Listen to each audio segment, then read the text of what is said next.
gentlemen, this is a public information announcement. But please don't panic. A podcast about B-movies with Wellsy and Wilson. Hello, we're back. Welcome to But Please Don't Panic with Wellsy and Wilson. I hope you're well. I hope you've enjoyed the past episode thus far.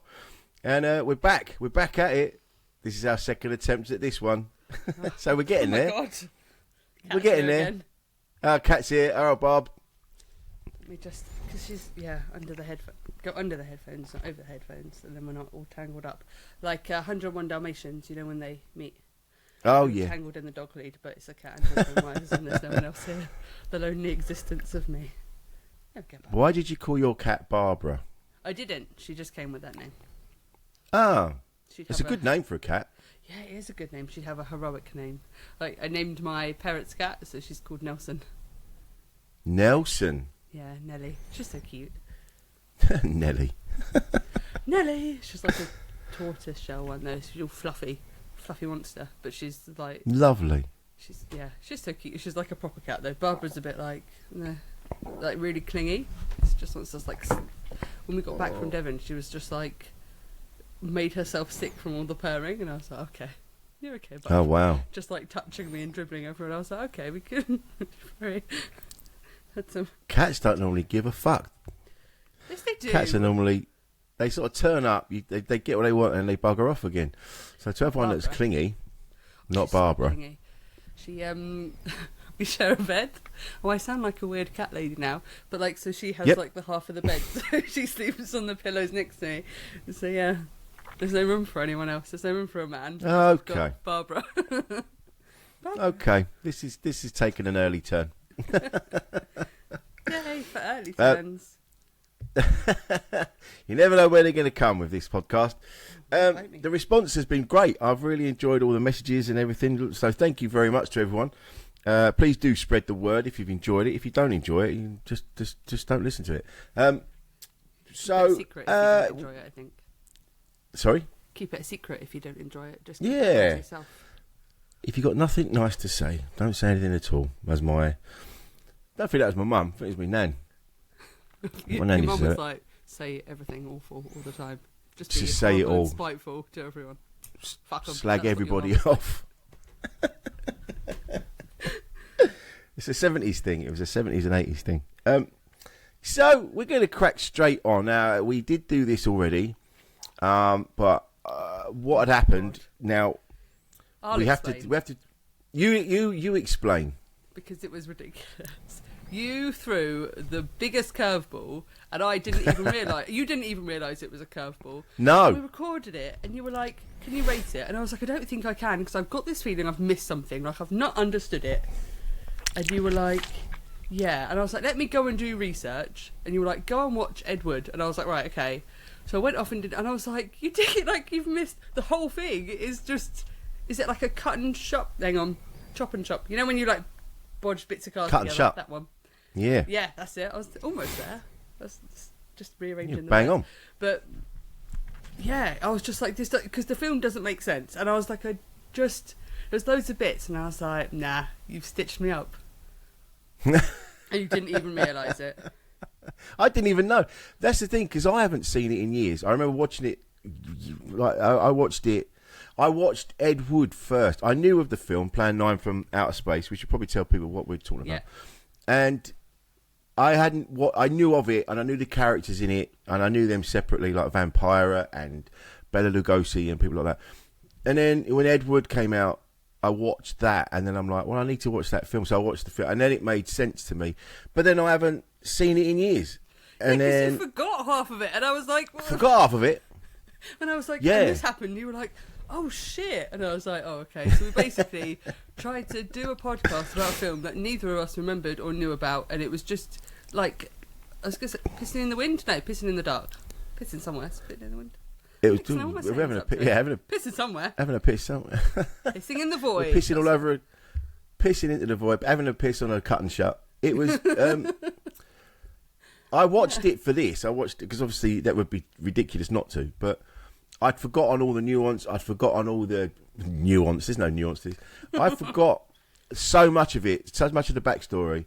So it's good that we had to do it again. Yeah. And here we are. And now you've got notes. Now you understood it a bit more. I understand it a bit more. Yeah, because it's quite triggering actually being autistic, because it happens a lot. Because like I'm aware that I've missed something, like in a conversation, or if I don't get a joke, or if I've, you know, when you're like chatting to people and you go off, something's happening and I'm not quite sure, I can't put my finger on it. So I knew I missed something. I knew something wasn't quite right, and I was like, but I don't understand it. And I was like, why? Why don't I understand it? What's this film got that I don't get? Because I'm not a silly person, but yeah, I was like, this is not a complicated film. Like, why don't I understand it? Yeah, and that was it. It was. That's the thing. So imagine when this came out in like whenever it was 57. Yes. Imagine what people would have made of it then. It makes no sense now. Yeah, but I think from what I understand, it's his sort of trademark, isn't it? Yes. And so I think people would have been like, oh, it's just another bad film. I can't imagine it was sort of... No, maybe it was just like, oh God, that's... Because he's like known as the worst director ever. And I was like, oh, the poor guy. Maybe it's because back then cinema, especially talking cinema, was still in its infancy. So maybe people were just... whether films were good or bad, people would go to the cinema regardless of what was on. They'd go and watch it. And then it didn't matter if it was good or bad, they still go. I don't know if that's you. So maybe it didn't really matter that it didn't make sense. Oh, sorry. Yeah, you froze. Hello. We're back. We both froze. Oh, okay. We don't know who actually froze. They were freezing. And the people listening, we don't have a producer to edit this, and neither of us really care to edit it. Can be asked. It just is what it is. We're just free and easy breezy. That's what we are. Yeah, yeah. It's got the it's full waltz. of anxiety about everything. This is waltz and all. It's got Wellsy trying to hang on to her anxiety, and it's got me just chatting utter bollocks. So this is a real podcast. None of the glitz and glamour that you get with others. I know. Imagine if we had I could pretend there's people behind the laptop and be like, oh yeah, and sort of chiming in every now and again and asking them to do things. But that's a sign of mental illness, isn't it? Talking to people that aren't yes, trying to avoid that. But I think this with Riverside, what we're recording on, I think the voice, I think it continues to record, so you can keep talking even if the picture freezes. Oh, because I was like just waiting. We'll have a look when I pretend I'm doing work on it. This is so much fun for the listeners. A little behind the curtain look. Yeah, they can know it all. Got no secrets here. Yeah, fuck it. It was better not to have any secrets. So, but I think what I was saying is, I don't know if the recording has cut out or not, but I was saying I think because cinema was in its infancy, people would go and watch stuff regardless of whether it was good or not. Just whatever was on, they'd go and watch it.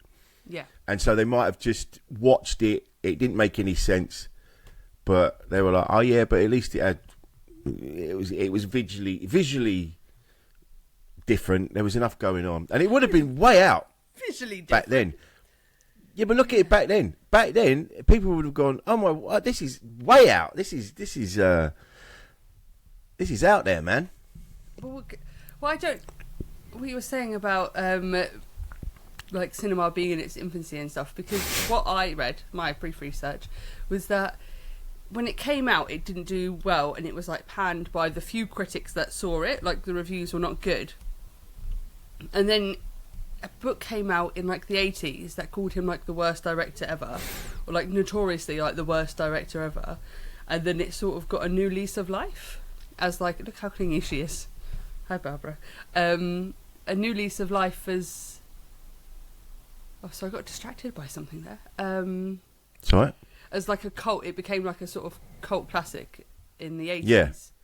But when it first came out, people no, thank you. Weren't interested. Barbara, this is not helpful. Ah. I think that's when I must have become aware of it in the 80s. When I was a teenager. It popped up. And I just remember seeing pictures of Vampira and Bela Lugosi in them and being interested.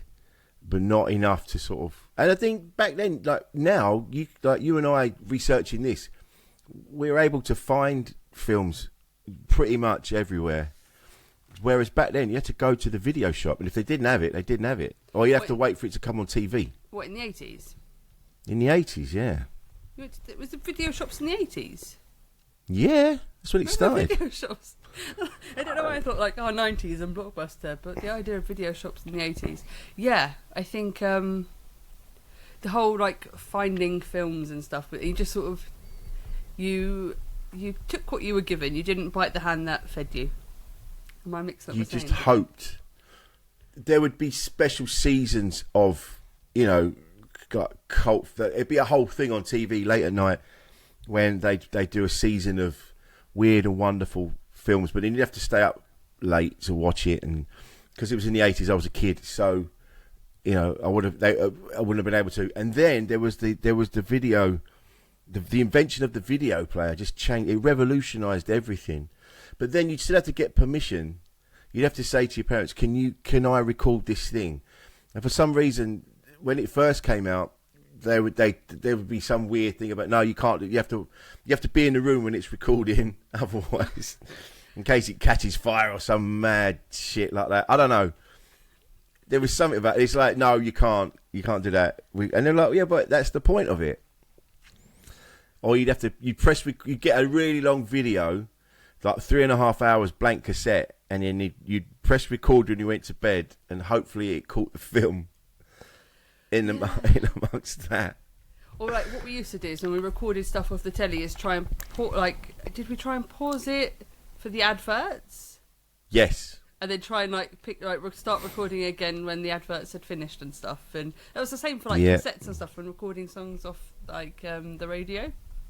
Yes. Look at Barbara joining. It was all that. So cute. It was all that. So now we're really. I don't think we realise how lucky we are. Even in the 90s, like you said, Blockbusters, it was an event. It was like, we're going to go to Blockbusters, you can go and pick a film, and the whole family charged down to Blockbusters. Yeah. And then there'd be a big argument about what you're going to have. Yeah, and then you watch the same film for a whole week, and then you return it the next day and you get snacks. But it was everyone was together, and it was definitely, I think that's what. Because now, you don't have to watch TV with adverts. You can avoid it. But the boy wants to watch TV with adverts. He enjoys it. And I was like, what's happening? What happened to, rushing to the toilet or rushing to get a drink and then, coming back before the adverts finish? He's just no, I need to watch, CITV because there's adverts. And then, he just enjoys watching them. And he tells me about all the adverts. And I'm like, oh, my God. Stop. Just quite stimulating. Yeah, because I think it's just the only time you're sort of aware that you're being sold to. But because when it's on YouTube and stuff, kids don't really know they're being sold to. So having their chat of oh, well, they might not be telling the truth. It could just be because they're being paid to tell you that it's good. Yeah. Sort of it might not be what it appears to be, which is interesting parenting. It's just a lie. But there aren't any iconic adverts in a minute, it doesn't seem. Whereas back in the 90s, you had the Tango advert, and there was adverts when I was growing up. Some of the adverts were pretty cool. The Tango advert, I remember getting banned because it was a guy orange bloke just pops up out of nowhere and smacks the guy around the face. I think we used to do that as kids, though. Yeah, we did. That's why he got banned. Hey, you've been tangoed, wasn't it? They don't. Yeah. But also, we're not all watching the same thing. So, when I was a kid, you only had the same channels, and everyone used to watch them, so you could talk about everything, and it was just sort of, you'd find commonality with people that you might not necessarily be friends with because everyone was watching the same things. Yeah. But now you don't really have that. There's too much variety, I think. This is what I always think. Was it Steve Jobs that was he'll wear the same outfit every day so he doesn't have to choose?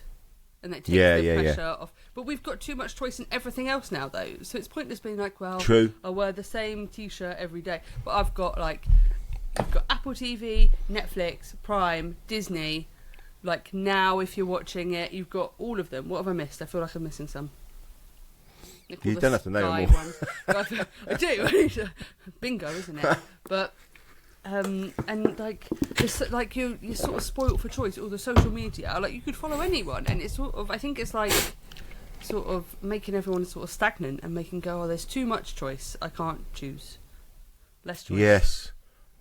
Yeah, getting to the point where you're stood still all of a sudden for ages trying to decide. Also, I've noticed that TikTok is becoming like the shopping channel. Everyone's flogging something now. Yeah. Even I got a thing the other, I got a message that saying, "Oh, you've been chosen to sell stuff." You're like, "Have I? That's good for me. Who are you That's selling what I want. stuff A to? job." Orthopedic shoes. Who am I going to? And those chairs that lift you up. The tippy up. Unbelievable. Funnily enough, though, so the other day, so you were bullying me about Crocs, and you were getting everyone piling on. You said I right? should be banned from having feet. I was not. You were the one who said that I should not have my full limbs because of my choice in fun and funky footwear.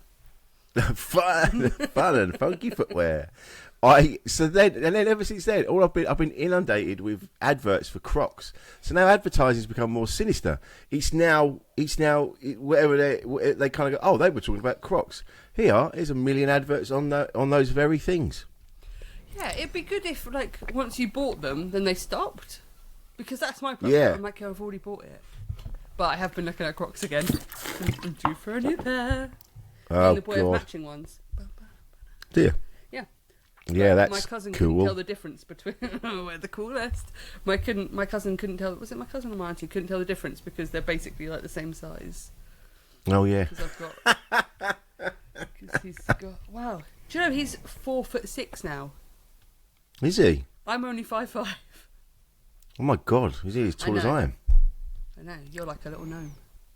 I am a little gnome. Right. Anyway, The film. the film. Bye-bye. Every time I do this, I get dry. My God. The Your film. old age. Plan 9 from Outer Space, a.k.a. Grave Robbers from Outer Space. Yeah. And they had to change That was going to be it, the original didn't they? title. Yeah. Do you know why they had to change it? Do you remember? Did you find No. this out?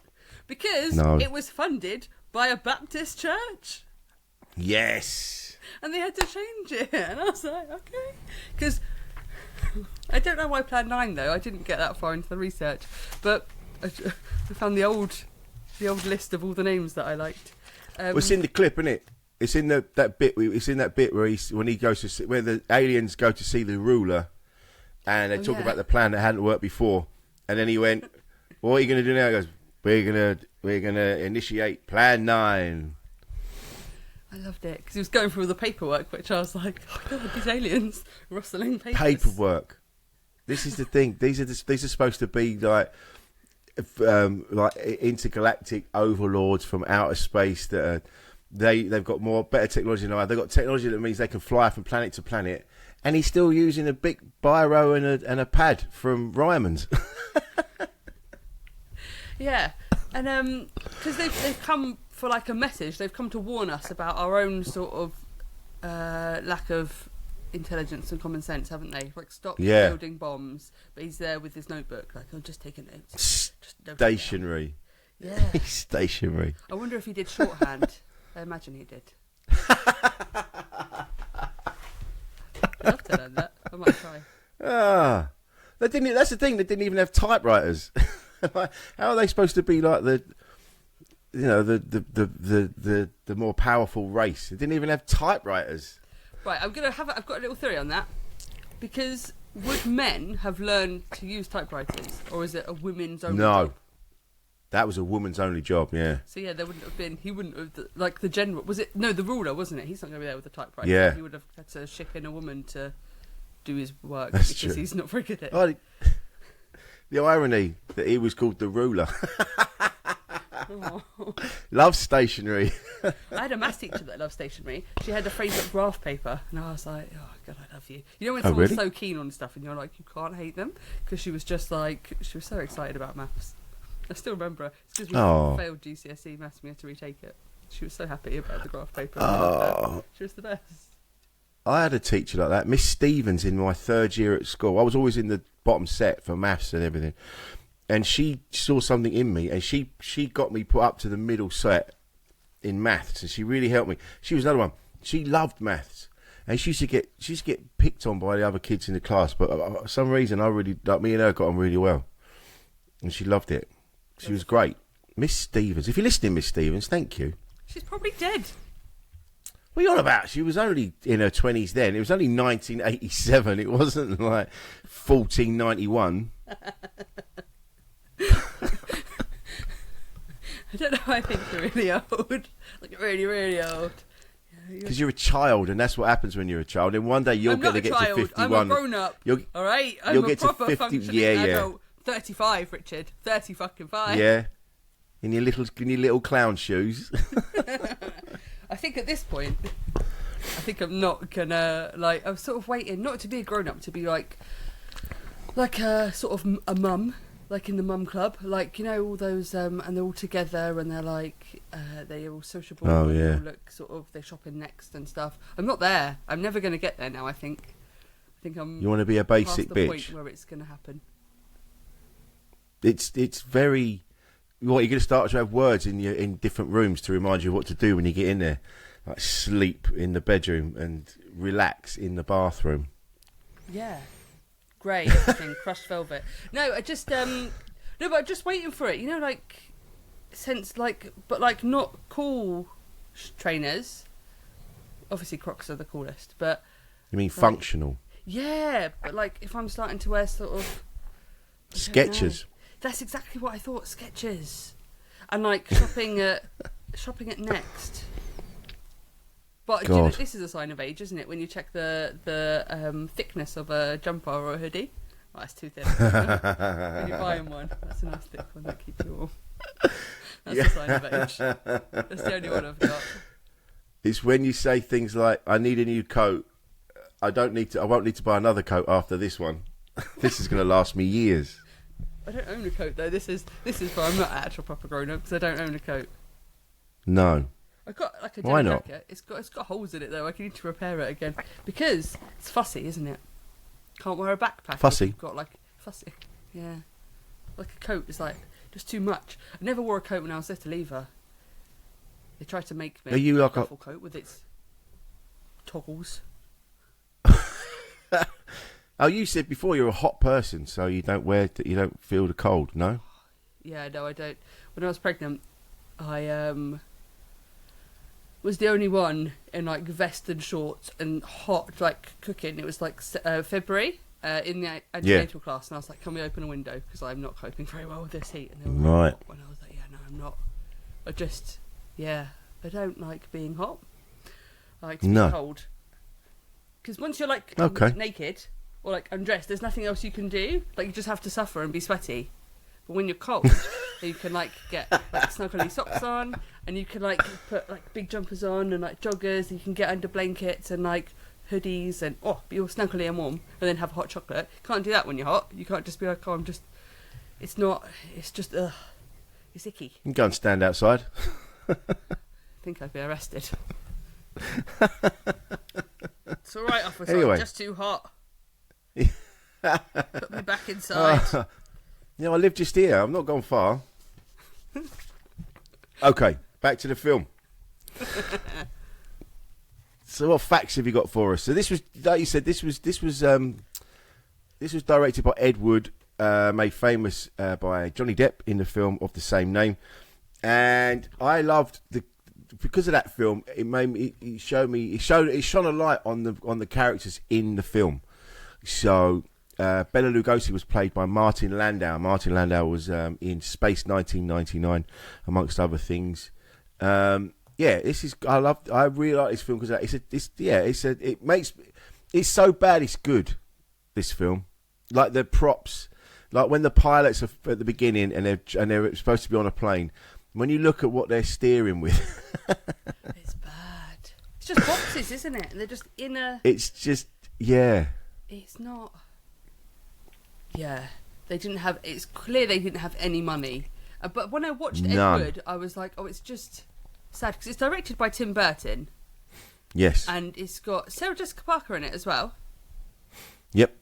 And I don't remember the others, but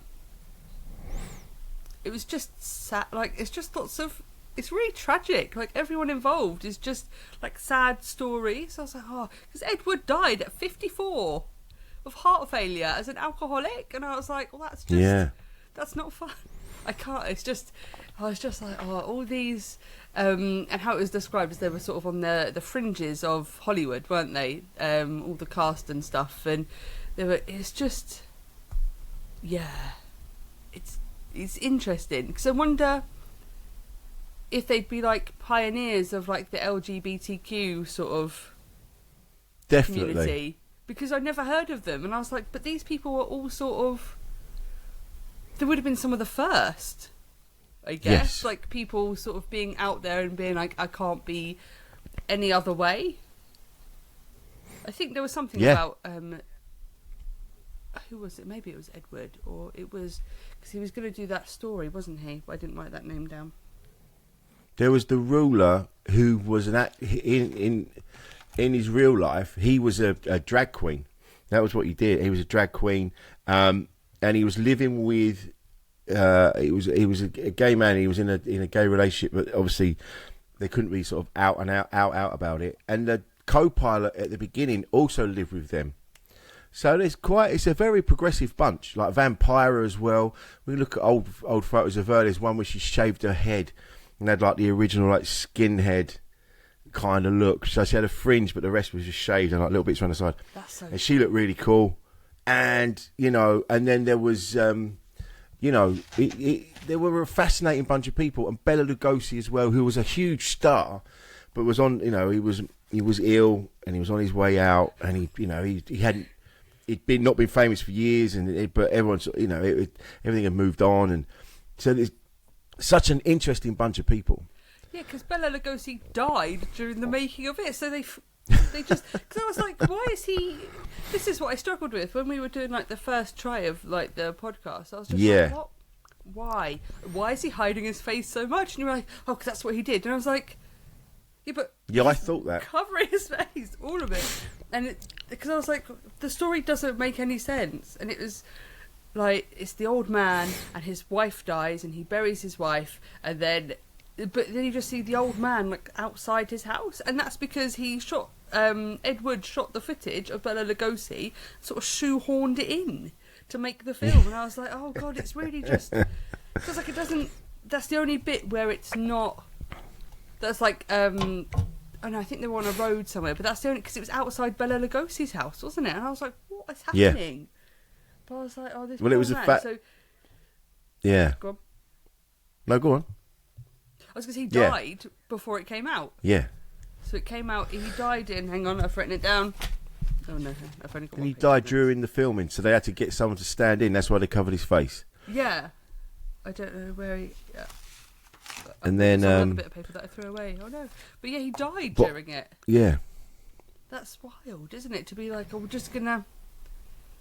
Like, he needs to be in it. Like, surely you'd just be like... No, he died.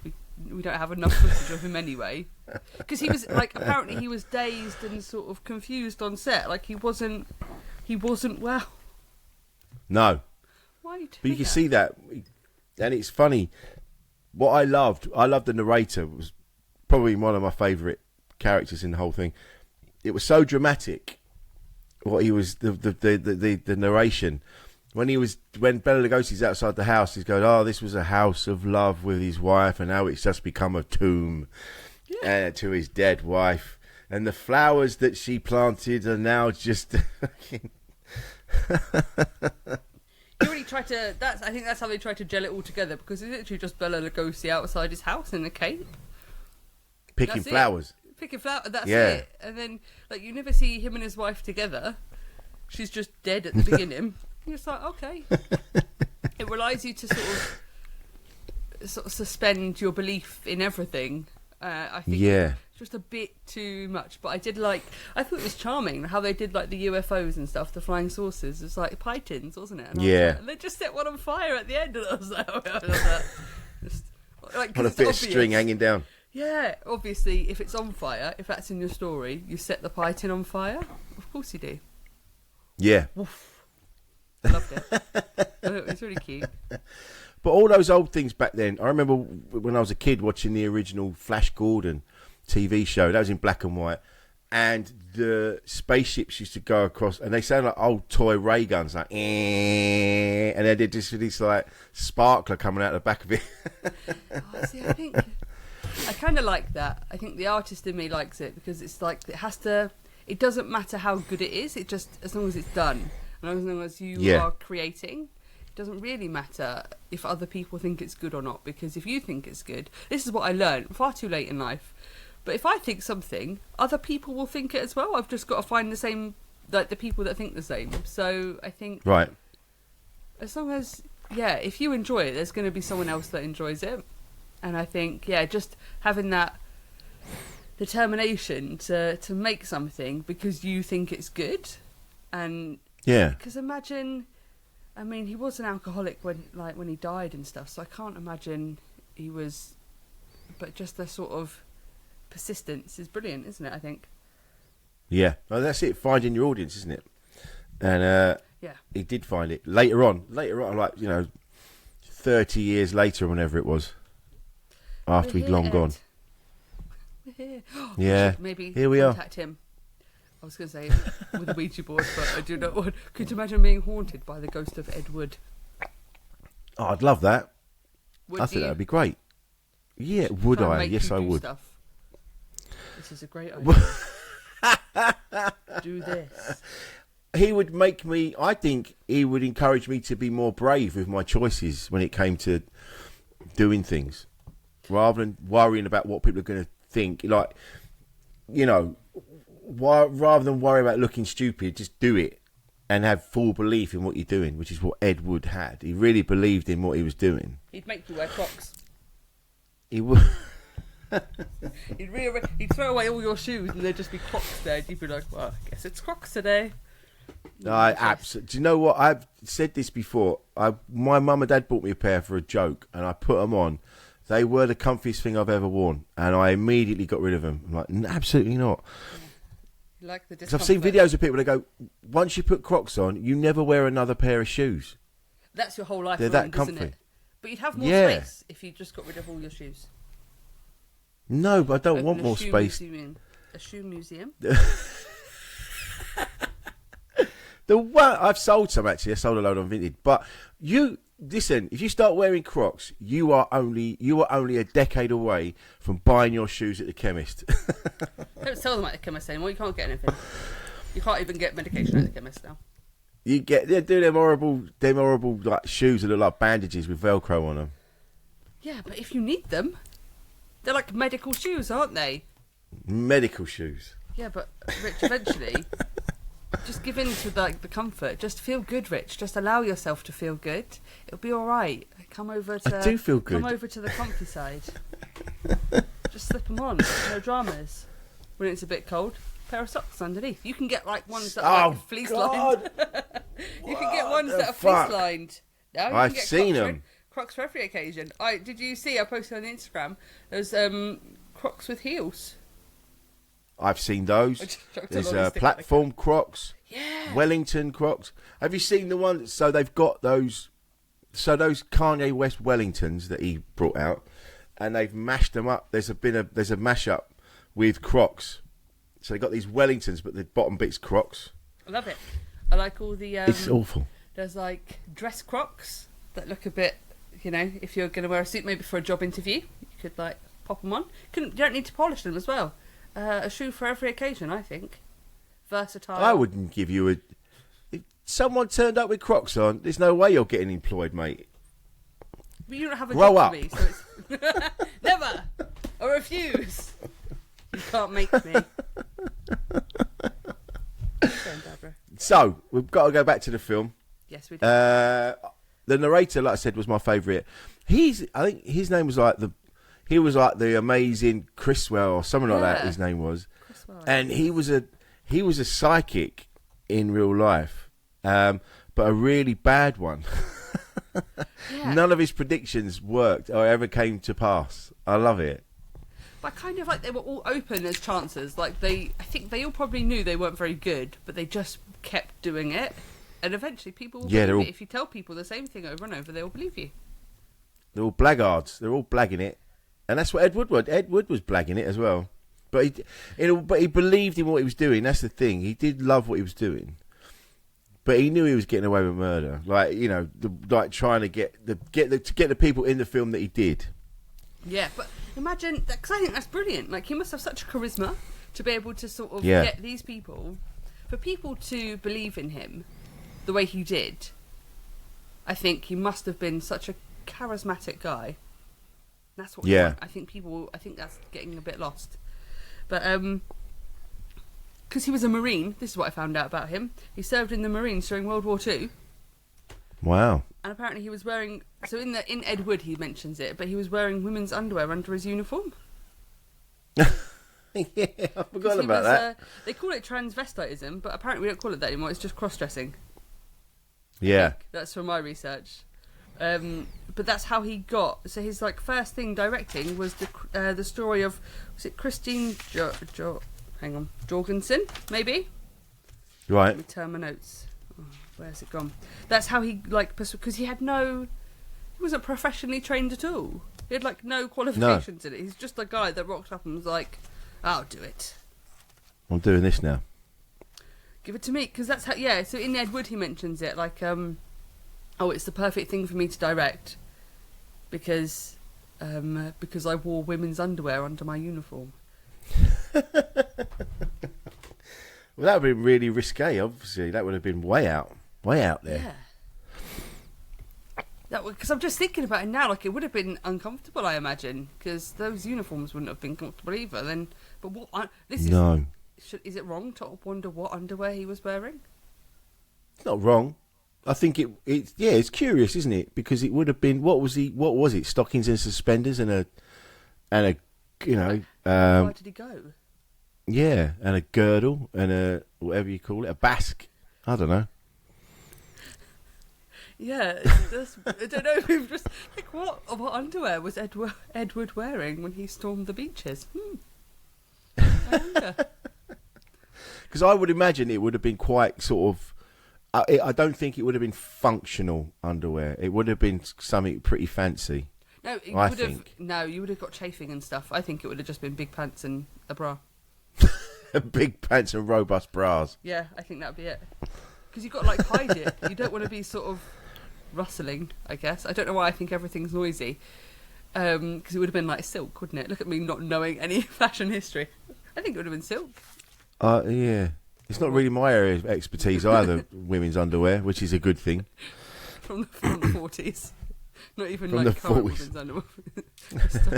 The history of women's underwear. We could do a two-parter and we can come back with that. I'm only aware of the underwear I wash, and it's not mine. So, in relationships I've been in, it's all pretty much the same stuff. I thought you were I just go around washing other people's underwear, but it doesn't belong to me. I just do the laundry. Hello! In your maid's just outfit. wondering if you've got any laundry need doing. I've come to wash your smalls. No, I imagine you just get told what to do, and I think you have a little maid's outfit and a little duster, and all the women are like, "Nah," and you're like, "Yes, ma'am," and you just sort of shuffle around. The last thing anyone needs to see is me dressed as a little maid, little French maid. Yeah, that's it. The little headdress and a little. I imagine God. you in Beauty and the Beast. The duster. She's right. That's how I imagine you often like that. Tottering around in me heels and my suspenders. In a French accent. There's an image that's actually made my stomach turn. It's you. We should dress you up. Yeah, no, I don't want to see me like that. We should dress you up. I mean, good luck to anyone that does that. Everyone's got a thing, but that's not mine. Yet.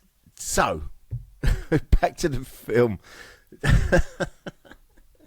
I love the fact that it just goes off on one now. Whereas before, when we started this, we'd try and stick to explaining the film word for word. Now we just go off and the film's irrelevant. I'm trying to relax more. Like we were saying before Yeah. we started recording, I haven't taken my medication today. And before anyone worries, it's just ADHD medication. It's not anything that's, I was going to say anything that I need to function. I can work without it. But I was finding that my brain was getting a bit stuck and a bit clunky. And so I was like, let me see what happens if I sort of zhuzh it up a bit and let it go like helium balloons. Take the weight off it, let it let my brain go. Yeah. And this is the result that we're imagining Rich Wilson in a French maid's outfit with some matching Crocs.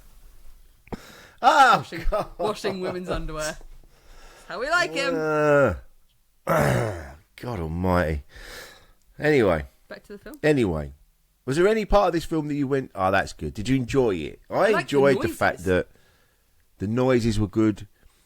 I like the fact that the Clay, Inspector Clay, got killed and then his funeral happened at night.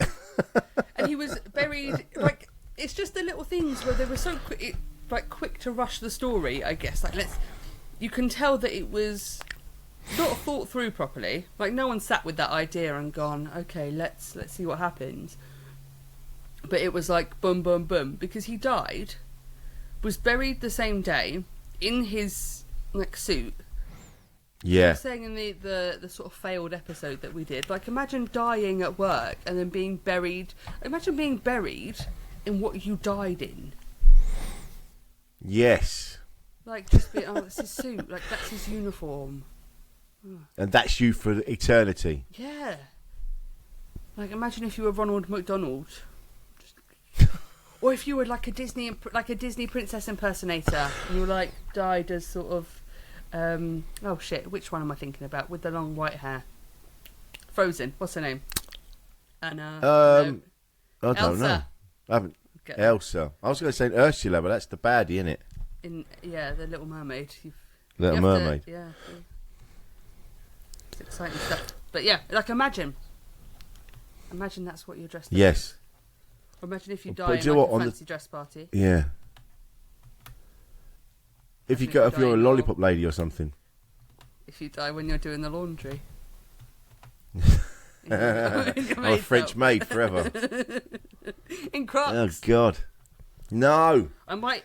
If you die before me and I come to visit you on your deathbed, I'm going to slip a pair of Crocs on you, so you'd be have to wear Crocs and hang around with Ed Goods. You'd just be you'd die. Beep, beep, beep, beep, beep, beep. There'd just be Crocs sticking out the end of your bed. I'm like, Mwah! my last evil act. My final words would just be bastard. You bastard. Just be me there. I probably am going to die before you. I'm older than you, so. Well, that doesn't mean anything, does it? But if unless not, you end up choking. You end up choking on a croc or something. I thought you were going to say cock, and I was like, well, could happen. Mate, that's not where this was going to go. I like the fact that they didn't have a budget. They did the best they could. The tomb that the husband was buried in was just a wooden box. Shed, with it, because it's meant to be like a crypt, isn't it? Yeah. It's just you could see the sort of MDF sort of door. It was all flimsy. And I was just like, oh, that's not. What was great was that when they all came walking out of the mausoleum. Yeah, who and were that they? would have meant that they were stood in there for a while, waiting to hear action. Yeah, cause there was a few of them, wasn't there? 5 or 6, and they weren't small people. They were No. quite proper sized people, and so I was just like, that's a lot of people in a small shed. They would have been in there waiting for him to go action, and they would. Did you hear him? Or just talking to each other like, what are we fucking doing? I used to be famous. This is bullshit. Or this is my ticket to Tinseltown. Yeah, you go This is first. my way I'm in. not going out there first. You go. Pushing each other out the door. No, what's my line? No, I say a line when I come out, so you've got to go first. Just because I do wonder what happened. On it, and when they were filming it and stuff, on set must have been wild. No, I don't. It was all of that, and I like the fact that the pilot had a few things to say. At the beginning, when he saw the flying saucers, the fact that they're flying saucers is brilliant. And then he had something to say. He was like, I'm not allowed to say anything. I've been sworn to secrecy. I've been buttoned down. I'm not allowed to get involved. And he wanted to tell the truth, and he couldn't. Yeah, there was a lot of people, which is unusual for B movies. There's lots of characters, I thought, because usually it's just sort of a few. Even there was so the army are called in, aren't they? and there was two of them. There was like the general and the colonel, whatever. And I was like, and they're in like a proper sort of war office, so it's all sort of set properly. Where I think B movies now don't really tend to do that. It's sort of a bit. They don't really care to try and set it. Like with Sharktopus, when they were all sort of in weird boats, and you're like, that's not the boat for the right occasion. Like these people were in the right place at the right time, they had the right things. But I think it's probably easier to do it then because you had more props. Like nowadays, like if you were running a spaceship, you probably just like everything's done on phones and laptops and tablets and stuff. So you wouldn't need all the sort of the buttons and the the lights and you didn't because people would be like, that's not very believable. Like what's all that for? Yeah. That's the up button. That's the down button. It's funny. I was watching another Ed Wood film yesterday. What was it? Bride of the Monster or something like that. Oh, that sounds good. And Bela Lugosi's in that, and he plays like a Frankenstein type character. And he's got this, and Clay's in it as well. Inspector Clay is the monster or his assistant in this one. And when he's in his laboratory, and it's true, you've got all that. They've made this great like switchboard to put electrodes and that into the victims. So they've got all these like up and down switches. They've got a turny round switch. They've got an on and off button and lights that flash on, and the noise is zzz, zzz, zzz. It was really good. But yeah, because now everything's in the cloud, isn't it? So you just you don't even have paperwork to shuffle. You just like pull up that file. Everything's I guess everything's more sort of static now when like you're acting because everything's just okay. So like even when in Sharktopus again, when Pumpkin? She had to she was tracking the shark. They had to take her and her laptop to make it believable because there was no way because it was GPS tracking the shark. They couldn't just have her follow. It needed to be more, didn't it? So they're relying on. Oh yeah. She couldn't be working from home. Yeah, but even when she's at the desk, she's not getting up and doing stuff, and she's not moving around, and she's not. There's no experiment. She's just sat at a desk, and that's not actually quite exciting to watch. But maybe there's more violence now because of it. One thing I didn't check. It needs more, was why there was no on-screen deaths, and if that was a thing. I wondered if the rules of cinema were different because you just sort of. Bela Lugosi sort of lunges at one of the police officers, doesn't he? And then he becomes a skeleton. But you don't see anyone sort of dying. And I wondered if that's I wondered the rules. Oh yeah. I imagine the more we do of these sort of older sort of B movies, the more research we'll sort of come across and stuff, and the more I'll learn about it. I think so. But you're right, yeah. When Vampira comes out of the bushes and she lunges as well she's got finger extensions on, so they're really long. She's like, it was gorgeous though. she looks amazing. She looks amazing. She had something like a 20-inch waist or something. Oh my god, that's nothing, is it? Yeah, it's lunacy. And but their eyebrows were magnificent. Yeah. When everyone died, she was famous for those. But yeah, even they called him the big guy, didn't they? The inspector, and even Bela Lugosi. I think he had sort of no. Is it Bela Lugosi? No, just Inspector Clay and Vampira. She had Vampira, sort of really great eyebrows. And what did I like? The pilot and his wife were really cute. Was it Paula and Jeff? That was it, wasn't it? Paula and Jeff, the pilot and his wife. And I was like, they're so because they were they were sort of working together. It was sort of almost a believable relationship. They were having fun and they were sort of chatting, and I was like, well, that's cute. But a lot of it, and because I watched another one of the films, The Violent Years. That was it, I think that was Edward as well. I'm not sure. The Violent Years, yeah. That's how they acted, and I was like, oh god. So there was no acting. They just sort of were very cardboard and just sort of read the scripts, and then there was no emotion, and I was like, oh, no. It's weird that's how cinema was. I do want to know when emotions come back, but even modern current B movies, they don't hit the right emotion. I wonder if that's like a little nod to when they didn't act like the full character as if it was their life. Because have you seen Claws with the crabs? No. There's one, and the guy sort of laughs, but what happens is that his, like, I think he's the inspector or like the sort of local sheriff gets eaten by loads of crabs, and the guy's sort of just laughing at him. And I'm like, well, you've really not even attempted that right emotion. You've gone, you've really interpreted that like, yeah, I'm just going to have a little chuckle. But I wonder if that's like a little nod. I wonder if they're doing it on purpose, or they've just got bad actors in, and they just don't care. I think like, no. Yeah. The wrong one. I think it comes down to budget. So they blow all the budget on, say again, Greg Evigan or Eric Roberts, proper actors who no matter what they're in, we say this every time, no matter what they're in, they give it their all, like they are making gold, and then the others aren't so good, and that's why they go, oh no, it's the thing that's happened over there. We must go and look at it. It's yeah. Because they're not trained.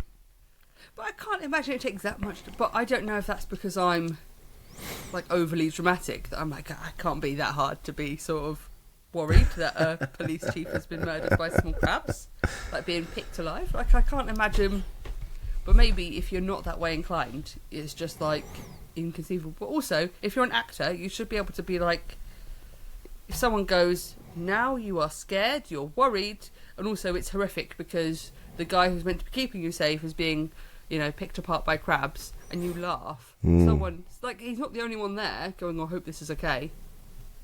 It's someone's in charge of that shit, right? If someone's going, no, you've got the wrong one. Yeah. Try again. No, scared her. Be scared. You're laughing. You're laughing's not. It's not even coming across as a nervous laugh. Cry. But that's the thing. That's the training. That's what makes actors great. Is that they have to train that. They can't just go, right, you got to feel sad now. They have to train themselves to feel these emotions. Like I was talking to Nicholas Pinnock on Insane in the Membrane, and he said, you get to a point, it goes like your brain doesn't even know you're acting, which is why a lot of actors struggle with when they've had a really emotional scene, whether it's it's dealing with a death or they're in a fight or whatever it is. If it's quite a really heavy emotional scene, you think your brain thinks it's real. It doesn't go, oh, you're acting. And so they have to get to that point where they can come across as, they have to really dig deep to make these emotions happen. I remember watching Johnny Harris when we were watching him film Jawbone, and he was listening to music on his iPod and doing things. And before the scene started, he was sobbing. Before they said action, he was sobbing and ready for it to go, like proper tears. And it was a graveyard scene that we were filming, and he's sobbing his eyes out, and he went action, and then they went into it. And it was amazing. And that takes the training. And if you haven't had the training, I couldn't do that. If someone said to me, right, you've got to look really sad, someone's just died, I'd be like, ooh, it's a shame. Well, maybe I'm naturally theatrical then, because I think it would just be easy. Yeah. I think I would just look a bit sad. That's fine. It can't be that hard. But do you think that's because of, that might be coming down to your autism? Do you not have to tell yourself to kind of go what you're feeling? Sad face now, Rachel. Just ready, steady. Sometimes if it's not natural, if it doesn't, because sometimes I just don't. Because if I don't get like the social obligation, there's like social context, and if I don't get it, or if I don't feel it. Yeah. Like, I can't really muster. I'm like, okay. Like, it's sad that they died, but everybody dies, and so it's a bit like, like sorry, you're sad, but like that's sort of it. It doesn't. I can't. But sometimes it's like devastating. I'm like, but I feel things either too much, where it becomes sort of debilitating. I'm like, oh my god, like that. Usually, if I've done something, and I'm like, God, if I did that to me, or if I did that to. If that happened to me, I would have been devastated if I've done something, or I worry about things too much. But usually I'm not really bothered. But maybe I should be.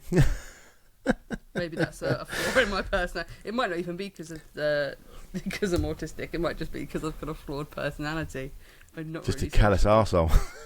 Yeah, because I just think it's a bit... Because I can't... It's hard... If I don't find something tricky, it's hard to sort of empathise. But I understand. But then I've got to be like, actually, the evidence, so everyone else around me is going, that must be really... Like, that's a big thing. And so just because I don't find it hard or scary doesn't mean other people do. So I sometimes got to check myself and be like, no, Rachel, this is...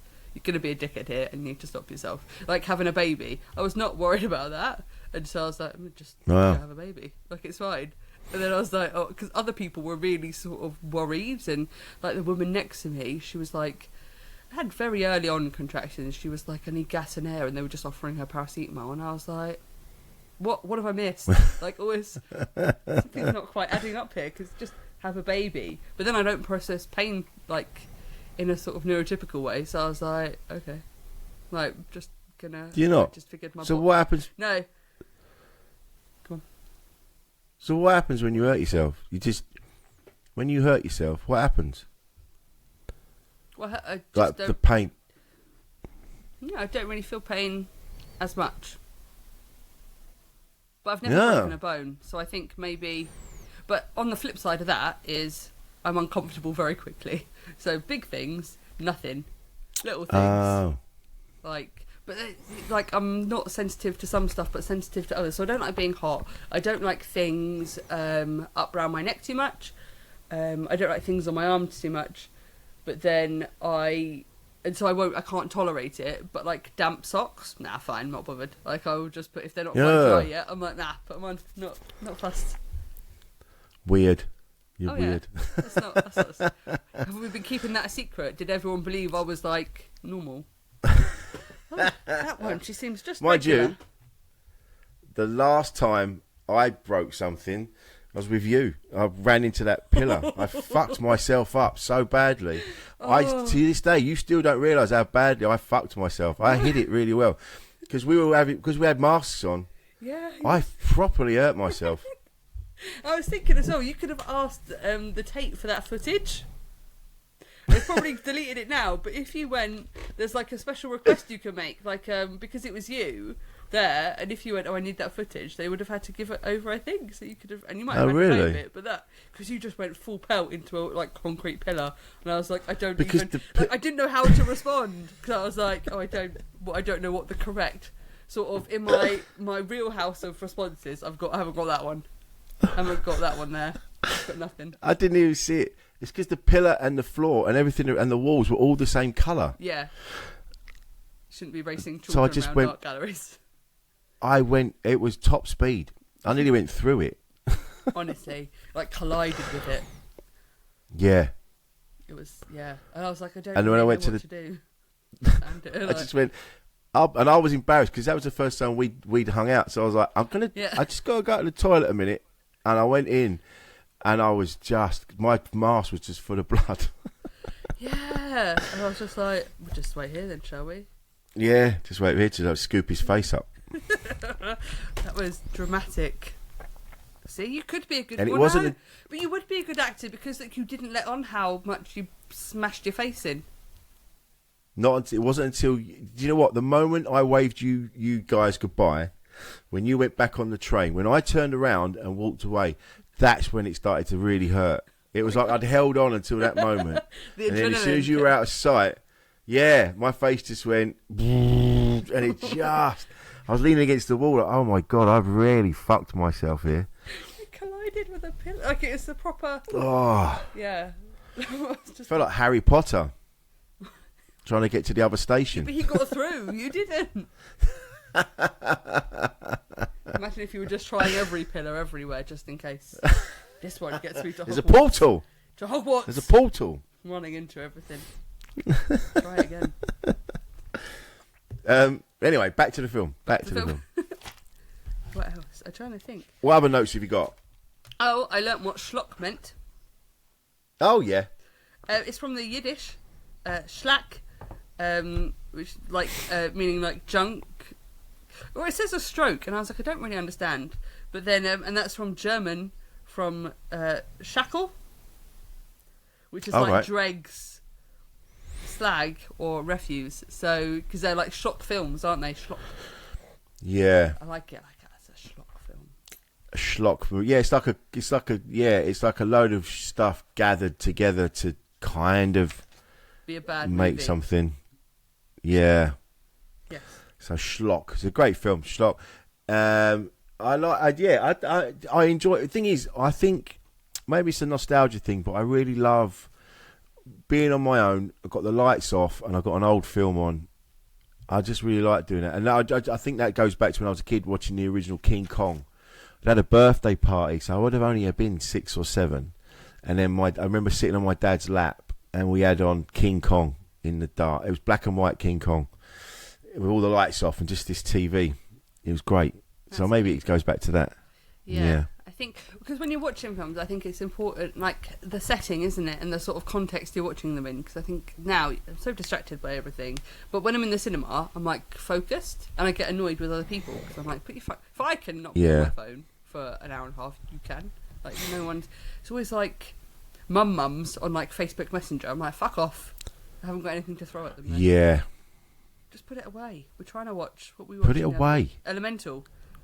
Like just don't do it. Don't touch it. No. But yeah. When we went and saw Barbie, we saw Barbie, and there was a group of lads in there, and there's a big monologue. I can't remember who does it. I think it's either I think it's Margot Robbie does this big monologue, and there was a group of lads that were getting really like they'd been muttering anyway, and then they were muttering a bit more now with this big monologue, but a couple of the lads in the group were going shh, hey. And so that gave me hope. I was like, all right, that's what he needs. He needs these lads to go, hey, shush, we're watching this. You know what I mean? It was a nice moment. Shut up. So I think in the cinema. That's good. I haven't seen it yet still, actually. I don't think I'm going to. I've good. got loads of lists. Like, childcare's a problem forever. But oh, yeah. when we went to a theatre, and they said this was before summer holidays, but there was like 3 school groups in, and I was like, how did I pick the worst day to went to see The Wizard of Oz? And it's a great show, but I was distracted. There was kids over there. I'm just like, how are you already we're 10 minutes late because of you lot? And it probably wasn't them. The staff probably kept them out and put them in last minute. But I'm like, we were just surrounded by these school groups. I'm like, just shut up. Why have you got a packed lunch? Yeah. Like, I'm here to watch this. Why are you disturbing me? Because I'm so distracted as well. Like, it's so easy for me. Like, something in the corner of my eye, I'm like, oh, what's that? And I'm sort of focused on that for, a minute. And then I'm like, oh, back to it. And so it's like, I get, frustrated. It does ruin the whole sort of experience if I'm sort of taken out of the story a bit too much. Because I'm like, oh, it's kind of pointless now. Like, if I'm in it, I want to be immersed in it. I want to be like, I want to feed it. So, yeah, when I'm at the cinema, I'm like, everything's brilliant. Because I'm like, oh, God, like, I cry all the time at the cinema. I cried at Elemental. All right. Theatre. Oh, I'm just apparently really emotional. I cry all the time. All the time. I'm just like, don't know why. Like, the boy laughs at me all the time because he's like, are you crying? I'm like, yeah, but it's sad. It's just yeah. Cry. I cry. But, I cry at the cinema all the time. I cried at Phantom of the Opera. Not the film, the stage play. I haven't seen it. I think it's on the list. We've got loads on the list, actually. Wicked is going to be our next one, I think. Oh, no, I say that. We're going to see Our Neighbour Totoro in March. He loves it. Okay. I've taken him places. Nice. What else do I know about Lovely. I've gone wildly off track. I loved all their names. Like Dudley Manlove. That's one of their names. I don't know why. I shouldn't laugh at that. That's funny. It's just a good name. Like, I love names. I'm really fascinated by them. And then the Reverend in the beginning is an actual Reverend, and it's Reverend Lynn Lemon. And I was like, that's excellent, a fabulous name. What a great name. And the other bit I liked is how, so like the three. Well, there's not really a main character, is there actually? Not really. Bela Lugosi. He wanders. I thought vampires had to be invited into houses, but no, he just strolled in because she left the door unlocked. But I don't know if that was an invitation. And I reckon if she was under the covers, she wouldn't have been like attacked by Bela Lugosi because she was just on the bed. And I'm like, everyone knows that's how the monsters get you. You've got to keep your feet in. Do you have any bit of yourself hanging from That's it. If there's a mad axeman running around your house, if he comes in, go under your duvet because axes don't go through the duvet. Yeah, they can't. They don't know you're there. You can't see them. They Yeah. can't see you. Disappeared. Yeah. Bulletproof. Yeah. Excellent. Exactly. What else? Oh, the aliens will speak in the same language. Like eventually they stopped even they stopped even trying to make it out. They sort of just gave up like halfway through and was like, nah. Like, because at first they were like, oh, we've got this special thing. We were able to translate the messages. And then when they're all in person, there's no translating. And I'm like, oh, Yeah. I've just given up on that. Like, they just sort of had points and then sort of forgot them. Like, yeah, I don't need it Yeah. now. And But, something you pointed out as well, and I noticed it again watching the film again, was that some of the outfits of the aliens were repurposed. I noticed it. I'm like, it's got like the Knights Templar, yeah. especially the ruler. Yeah, because it was like a tabard. Like, it was all sort of Yeah. silky, wasn't it? Or like satin. And I was like, he was like wearing, I was like, that's... Like, I imagine they've just sort of found props around a studio, which I kind of like. I like the idea of, like, well, we'd call them, like, ready-mades, but just using things that already exist to make it. I really like that. And I think that's it's a fun way. It's a really creative way. It's, like, creative problem-solving. But I think if you're, like, a cinema, like, fanatic and you loved it, you'd be like, this is not good enough. But I'm like, yes, like, let's... So like Rauschenberg, when like he's using like a goat and a tyre, I'm like, yeah, fuck it, whack it all together, see what happens. What else? The other bit was, so there, like 3 men, wasn't it? And they're like going to confront the aliens. One was a Marine, one was a police lieutenant, and one was a colonel. None of them were very, like, I don't know, like I wanted a bit like more manliness from them. They were a bit like just having a casual conversation, and I was like, well, it's not really, like, they were very polite, and I was like, well, okay, because if someone was like, if a sort of reanimated police inspector took my wife, I wouldn't be so kind. I wouldn't be like waiting for them to sort of, you put her down. I would have been like, I'd have got out of there. They were just, and they all took it in turns. It was all just very sort of, almost like a kid's school play, I think. Like, they all sort of stood in the way they were so the camera could see them, and like almost presenting it like line by line. And it was all just a bit nice. It was cute though. But I liked, my favourite bit was the noise of the metal ladder, because that was a gorgeous noise. Like, that, it was just, I love noises. But when they leave, like how... So one of them's fighting... What was her name? Tanner? Like, you know, the Tanner. like the Yes, alien. Tanner, yeah. He was sort of trying to wrestle her, but in the end he just lets her get on with her typing or whatever she was doing at the desk. You know, when it all kicks off. So the other two are fighting and there's like a fire. And then the other one's just sort of they're just sort of standing and waiting. And I was like, oh, you don't want to be... So he fights her for a bit, or like tries to sort of hold her off her typewriter, and then he just lets her and then stands next to her. And then I think it's like the lieutenant, someone's like opening the door, but he knows very well like these sort of dials, and he's like, oh, just do this one this way, this one this way. I'm like, you're in an alien aircraft, like, come on, where's the... Yeah. Oh, this is like, oh wow, this is all incredible, your technology. He's like, nah, just, I know this. The arrogance of they man just to be wandered like, I on. know how to get... Yeah, just wandered in and then wandered off again, like knowing all the Yeah. switches and the buttons. But no, I liked it. Now I know more about it. I'm like, oh, that's... I like Ed Wood. I think I'm a fan. Yeah. But Excellent. saying that, Excellent. if I learn more about him and he's a dirty wrong one, then I'll take it back. But right now, from what I know, I'm in. Sold. I like Ed Wood. Excellent. This has made me very happy. I threw you a curveball, and you caught it and you threw it back, and I like that. Yeah. I like that a lot. So we're going to mark this one. I think we should rate this in flying saucers. Yes. Okay. How many saucers would you give this? For what it is and what I know, I'm going to go 4. No, maybe it's a 5 because there's no... Because I can't judge it on anything else. It's a bit like the cardboard graves. I'm like, yeah, of course. Like, why would you have a neat graveyard? Fuck them, put them all in the ground together. Like they were knocking them over and stuff. Like, cause it.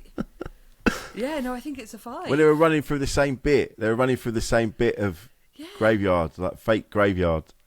That was great. It was like day and night, but that's just because they turn the lights on and off. But I was like, but it's like the same, like a second later. There's no reference. No one went to bed. So days went past. No one went to bed, apart from Paula, the pilot's wife. She went to bed once. That was it. I was just like, okay, yeah, because you can't compare it to anything else. It doesn't. No. You have to just accept it for what it is. Yes, and this is why it's art. I love it. What I love about those old films, because they'd film in the daytime, but to make it look like it was night, they'd put a thing over the lens. So they'd put to make it look dark. That's cute. See, I like it. It's just great, isn't it? Yeah. Creative problem solving, the ingenuity, I don't know my words, but I just think, because I think, especially like with it being creative, the problem can also be like you like aiming for perfection, and I think actually it's sort of went, no, we're just going to tell the story. It's just what it is, and people will like it or not, but it's just here. And he was, I imagine he was happy with it. And I think, he said, I reckon I would have liked him. Yeah, I'm going to give it 5 as well. So this would be our highest scoring film so far. I love it. Good old Ed. 10 saucers, 5 each, 10 saucers. Well done, everybody. We did it. Another one in the bag, Wellsy. I know. I'm excited. Well done. Well done, us. You got rid of your medication for this, and it worked. Fuck those meds. That's what we say. Fuck the meds. I think if you've got something to focus on and something you enjoy doing, then it makes it a bit easier. Yeah, we're gonna go swimming. I think I don't know if I said this before I started pressing the buttons or afterwards, but I think swimming to help me focus. Because honestly, but we went swimming the other day, and I was like, oh, my body is sore. It's like, how are my hips sore? No, it's not comfortable. Oh. I know. That's how it starts. It's just... No, you're using different muscles. Yeah. Like when you're swimming. That's not it's because you haven't got very supportive footwear. I don't need it. I've got this is the problem. You say that, but I've got short, wide feet. So Crocs are perfect. Right. They're like little flippers. Spatulas. That's exactly what they're like. Just like little duck feet. Because you laugh, but they are. Because they're like technically a 4.5, I think, like little. And then because they're wide, I have to wear like a 5.5, 6, like 5.5, and one's bigger than the other as well. When I was pregnant, they like ballooned up. I had to wear my dad's shoes shuffling about. And even they didn't fit. Oh my god! Yeah, water retention. That's a fun one.